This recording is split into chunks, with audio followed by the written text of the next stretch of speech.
Olá, este é o Mais 365, um percurso diário com a Bíblia, onde caminhamos pela história da salvação e deixamos que ela dê sentido à nossa própria história. Durante 365 dias, do Gênesis ao Apocalipse, com a tradução da Difusora Bíblica, descobrimos que Deus continua a agir no tempo e na vida concreta de cada um. Eu sou o Francisco e este podcast nasce das equipas de jovens de Nossa Senhora. Lemos a Bíblia inteira, um dia de cada vez, sempre sob o olhar de Maria. Hoje é o dia 225, estamos no período do exílio e vamos ouvir Jeremias 2, Ezequiel 28, Provérbios 14, 9 a 12. Jeremias 2. A palavra do Senhor foi-me dirigida nestes termos. Vai e grita aos ouvidos de Jerusalém, dizendo: assim fala o Senhor. Recordo-me da tua fidelidade no tempo da tua juventude, dos amores do tempo do teu noivado, quando me seguias no deserto, na terra em que não se semeia. Israel era então propriedade sagrada do Senhor, primícias da sua colheita. Todos os que ousavam comer dela pagavam, e sobrevinha-lhes a desgraça. Oráculo do Senhor. Escutai a palavra do Senhor, casa de Jacó, e todas as famílias da casa de Israel. Assim fala o Senhor. Que injustiça encontraram em mim os vossos pais para me abandonarem, indo atrás da nulidade dos ídolos. Eles próprios se tornaram nulidade.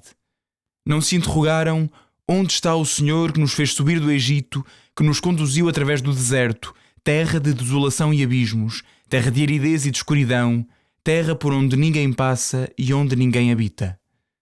Introduziu-vos numa terra fértil, para comerdes os seus saborosos frutos.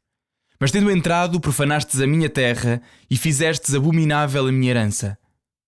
Os sacerdotes não se interrogaram: onde está o Senhor? Os doutores da lei não me reconheceram, os pastores revoltaram-se contra mim e os profetas profetizaram em nome de Baal e seguiram deuses inúteis. Por isso, entro hoje em juízo contra vós e contra os filhos dos vossos filhos, oráculo do Senhor. Passai, portanto, às ilhas dos Quitim e vede. Enviai gente a Quedar e informai-vos bem, e vede se lá aconteceu algo de semelhante. Acaso troca uma nação os seus deuses? E, no entanto, aqueles não são deuses. Mas o meu povo trocou a sua glória por aquilo que não vale. Pasmai, ó céus, acerca disto. Tremei de espanto e de horror. Oráculo do Senhor. Porque o meu povo cometeu um duplo crime. Abandonou-me, a mim, nascente de águas vivas, e construiu cisternas para si, cisternas rotas que não podem reter as águas. Acaso Israel é um escravo nascido na própria casa? Por que razão se tornou uma presa? Contra ele rugiram os leões enfurecidos e reduziram a sua terra a um deserto. Deixaram as suas cidades incendiadas e sem habitantes. Até os habitantes de Mênfis e de Taapanés te raparam a cabeça. Não te aconteceu tudo isto porque abandonaste o Senhor teu Deus quando te guiava pelo caminho? E agora, de que te vale correres para o Egito para beber água do Nilo? E de que te vale correres para a Assíria para beber água do Eufrates? Sirvam-te de castigo as tuas perversidades e de punição as tuas infidelidades. Portanto, aprende e vê quão funesto e amargo é o resultado de teres abandonado o Senhor teu Deus e teres perdido o meu temor. Oráculo do Senhor Deus do Universo. Desde há muito tempo quebraste o teu jugo, rompeste as tuas cadeias e disseste: não servirei. E sobre todas as colinas elevadas e sobre todas as árvores verdejantes te reclinaste e te prostituíste. E eu te plantei como vinha escolhida, planta de boa qualidade. Como degeneraste em sarmento bastardo ou videira estranha. Ainda que te laves com lexívia e empregues muito sabão, as tuas culpas estarão sempre diante de mim, oráculo do Senhor Deus. Como podes dizer: não me profanei, não andei atrás de Baal? Vê teu rastro no vale. Reconhece o que fizeste. És como dromedária leviana que corre sem rumo. Jumenta selvagem acostumada ao deserto, que aspira o vento no calor da paixão. Quem a deterá nos seus ardores? Os que a buscam não se afadigarão, facilmente a encontrarão no tempo do cio. Cuidado para que o teu pé não se descalce e a tua garganta se não resseque. Mas tu respondeste-me: não vale a pena, pois estou enamorado dos estrangeiros e quero segui-los. Tal como o ladrão fica surpreendido, assim fica confundida a casa de Israel com seus reis, príncipes, sacerdotes e profetas. Eles dizem a um lenho: meu pai és tu. e a uma pedra tu me geraste. Voltaram-me as costas e não a face. Mas no tempo da angústia dizem: levanta-te e salva-nos. E onde estão os deuses que fabricaste para ti próprio? Levantem-se, se te podem salvar no tempo da tua desgraça. Pois os teus deuses, ó Judá, são tantos como as tuas cidades. Por que quereis entrar em contenda contra mim? Todos vós me fostes infiéis. Oráculo do Senhor. Em vão castiguei os vossos filhos. Não prestaram atenção à reprimenda. A vossa própria espada dizimou os vossos profetas, qual leão devastador. Assim é a vossa geração. Considerai a palavra do Senhor. Acaso tenho sido eu um deserto para Israel ou terra de trevas? Por que razão diz o meu povo: fugimos, não mais voltaremos para ti? Acaso esquece a jovem as suas joias e a noiva a sua cinta? Mas o meu povo esqueceu-se de mim durante dias sem fim.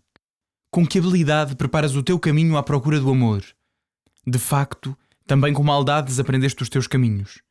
Até na orla das tuas vestes se encontrou sangue de pobres e inocentes, que entretanto não tinhas surpreendido em falta. Tal atitude tornar-se-á para ti em maldição. E ainda dizes: estou inocente, a sua cólera não me atingirá. Pois bem, eu te julgarei por teres dito: não pequei. Com que ligeireza mudas o teu procedimento? Envergonhar-te-ás por causa do Egito, tal como foste envergonhada por causa da Assíria. Também daí sairás com as tuas mãos sobre a cabeça, já que o Senhor rejeita aqueles em quem confias e neles não terás êxito.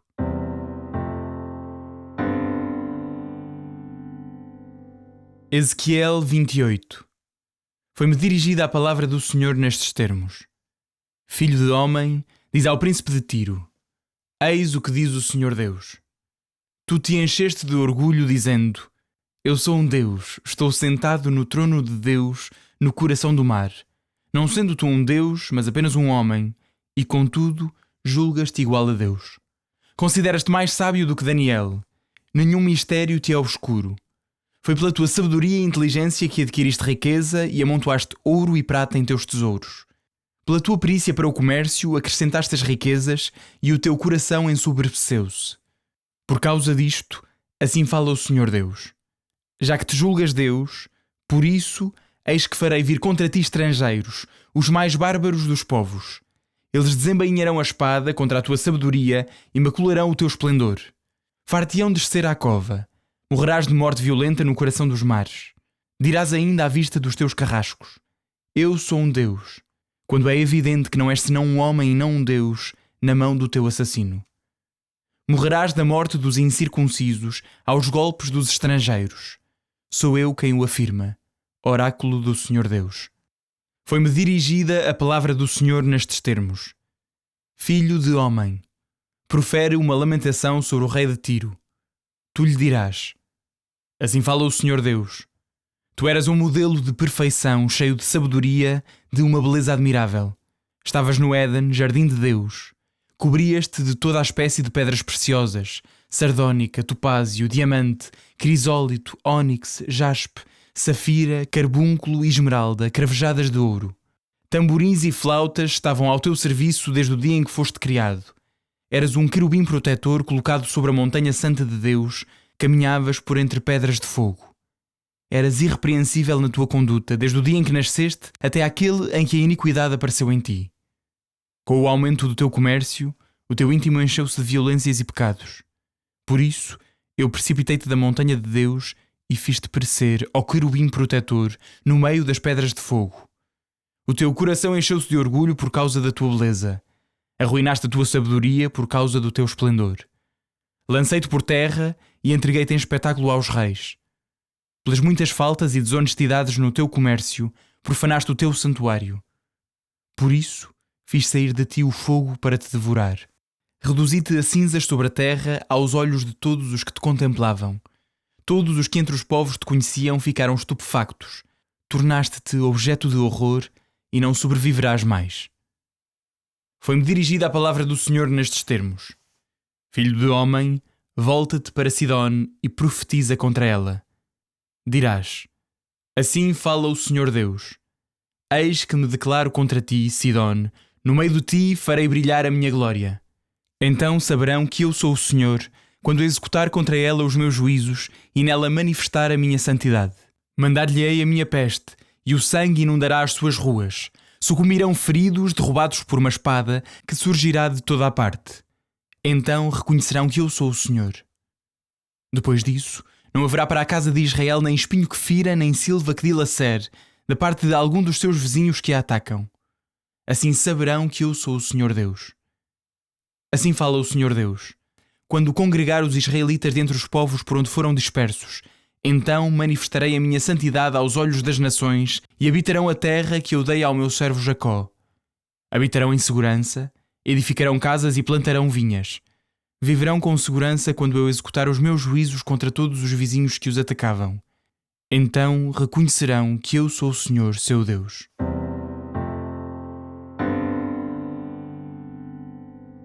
Provérbios 14, 9 a 12. O insensato ri-se do pecado. A benevolência mora entre os homens retos.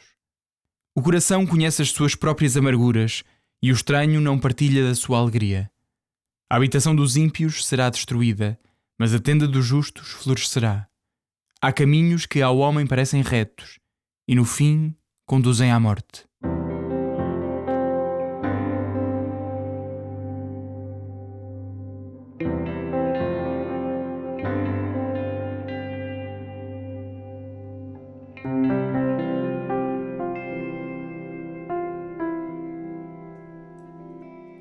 Olá a todos, estamos no dia 225, sou o Padre Duarte Andrade e Sousa, da Paróquia de Belas e há muito tempo ligado às equipas de Jovens Nossa Senhora. Senhor nosso Deus, aqui estamos mais um dia diante da vossa palavra. Depois de a escutarmos, vos pedimos, abri o nosso coração, tirai de nós a pressa e a distração, dai-nos um ouvido atento e um espírito disponível. Vós sabeis melhor do que nós aquilo de que precisamos de ouvir. Dai-nos não curiosidade, mas fé. Não apenas memória, mas obediência. Que esta vossa palavra, depois de ouvida, seja acolhida, e depois de compreendida, seja por nós vivida. Vinde, Espírito Santo, e falai ao coração de quem agora vos escuta. Por Cristo nosso Senhor. Amém. Continuamos hoje, então, a nossa caminhada pela Palavra de Deus. Avançamos no livro de Jeremias, no capítulo 2, e seguimos para o capítulo 28 de Ezequiel e mais umas pérolas da sabedoria dos provérbios. Em Jeremias, agora mudamos de tema. No primeiro capítulo foi a sua apresentação, a sua vocação, o chamamento, mas agora começamos aquilo que vai ser o tom dos próximos longos capítulos. A missão de Jeremias de avisar o seu povo que, por causa do seu pecado, virá um mal destruidor do norte, ou seja, a invasão dos babilónios. E o primeiro tema é esta perturbação que Deus tem porque o povo o abandonou e trocou para seguir ídolos vazios, deuses que não aproveitam para nada. Há mesmo uma pergunta cheia de perplexidade de Deus. Diz o texto: vede se lá aconteceu algo semelhante noutras terras. Acaso troca uma nação os seus deuses? E, no entanto, aqueles não são deuses. Mas o meu povo trocou a sua glória por aquilo que não vale. Pasmai aos céus acerca disto, tremei de espanto e de horror, oráculo do Senhor, porque o meu povo cometeu duplo crime. Abandonou-me a mim, nascente de águas vivas, e construiu cisternas para si, cisternas rotas que não podem reter as águas.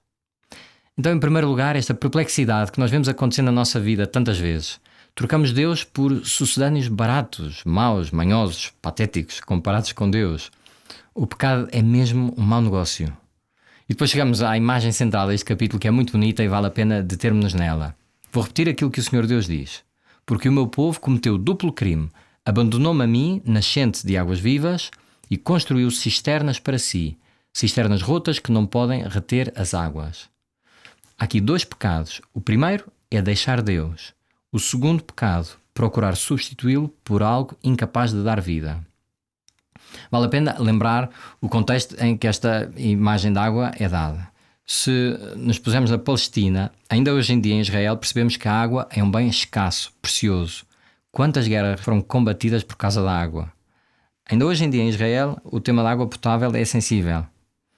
Hoje em dia tem aquelas máquinas desalinizadoras. Ainda hoje vi uma notícia que construíram uns canos que vão desde o mar Mediterrâneo, passam pelas máquinas desalinizadoras para começar a encher o mar da Galileia, que está a esvaziar todos os anos. Portanto, percebemos o drama que é a água e a água potável naquela terra. Agora imaginemos no tempo do profeta Jeremias como era mesmo um bem precioso.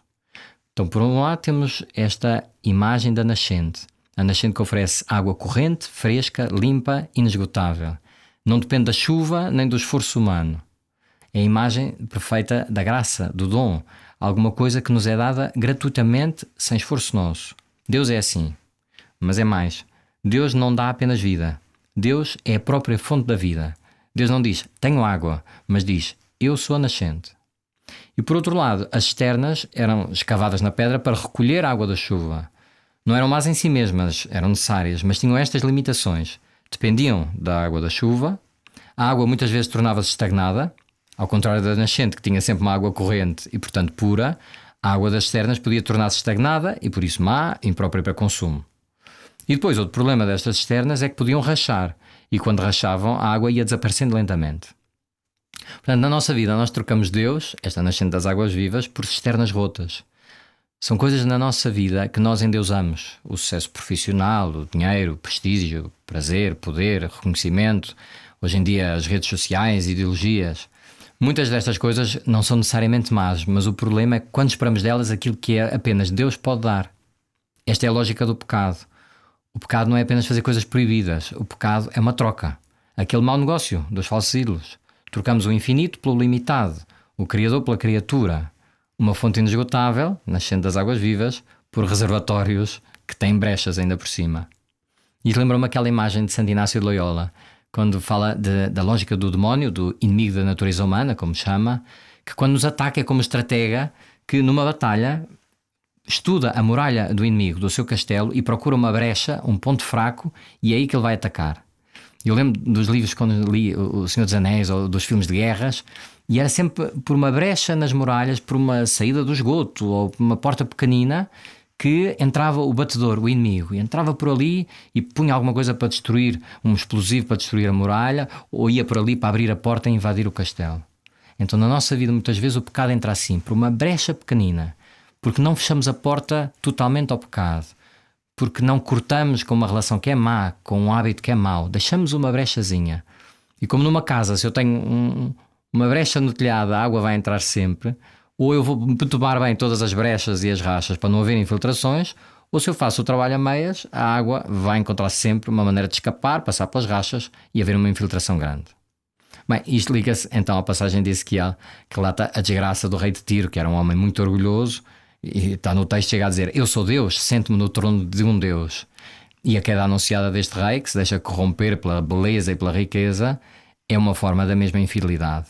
Tal como Israel trocou a fonte de água viva por cisternas rotas, o rei de Tiro troca o reconhecimento da sua condição de criatura por esta ilusão que era Deus. Como lembra o livro dos Provérbios que hoje ouvíamos, há caminho que ao homem parece direito, mas que conduz à morte. Por isso, acho que hoje vale a pena perguntar-nos que cisternas rotas temos construído? Relações, ambições, seguranças, que prometiam saciar-nos e que no fundo nos deixam vazios. E vale a pena lembrar que a fonte de água viva continua disponível, grátis, à espera apenas de sermos humildes para voltar para ela. Até amanhã, se Deus quiser.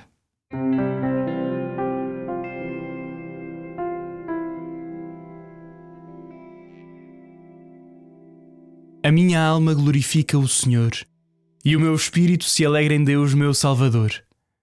Porque pôs os olhos na humildade da sua serva, de hoje em diante me chamarão bem-aventurada todas as gerações. O Todo-Poderoso fez em mim maravilhas, santo é o seu nome. A sua misericórdia se estende de geração em geração sobre aqueles que o temem. Manifestou o poder do seu braço e dispersou os soberbos. Derrubou os poderosos de seus tronos e exaltou os humildes. Aos famintos encheu de bens e aos ricos despediu de mãos vazias. Acolheu a Israel seu servo, lembrado da sua misericórdia, como tinha prometido a nossos pais, a Abraão e à sua descendência para sempre. Glória ao Pai, ao Filho e ao Espírito Santo, como era no princípio, agora e sempre. Amém.